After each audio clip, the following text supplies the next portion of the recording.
C'est ici que ça va se passer sur la RTS.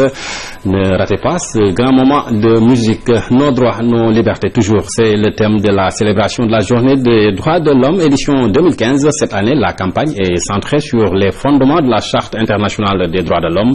L'objectif visé est de promouvoir auprès de tous les peuples la Déclaration universelle des droits de l'homme, idéal commun à atteindre par tous. Fatou Diouf.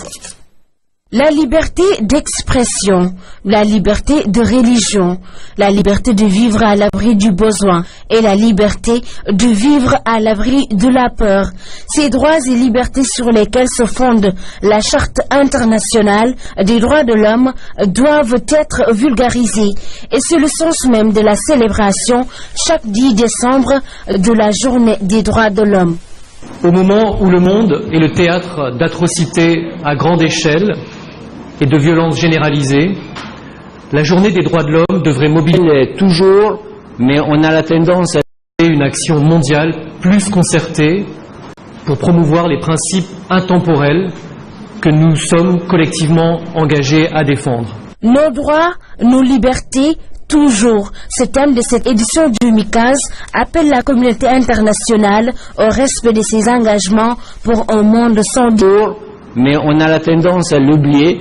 Les trois piliers des Nations Unies, ils sont la paix, la sécurité, le développement et les droits de l'homme. S'il y a le respect d'un des trois, on ne pourra pas soutenir et avoir l'obligation de répondre à la Charte des Nations Unies. Le combat pour la justice et la liberté reste donc toujours à mener.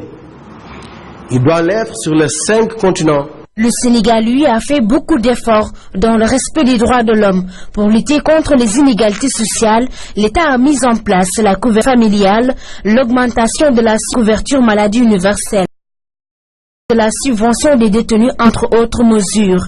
Sur la torture, les traitements cruels, inhumains ou dégradants et les disparitions forcées, les violences préélectorales, monsieur le représentant du bureau régional, de 2012, malheureusement, nous le reconnaissons. Ces événements avaient entraîné des pertes en vies humaines et des cas graves de torture et de mauvais traitements infligés aux civils.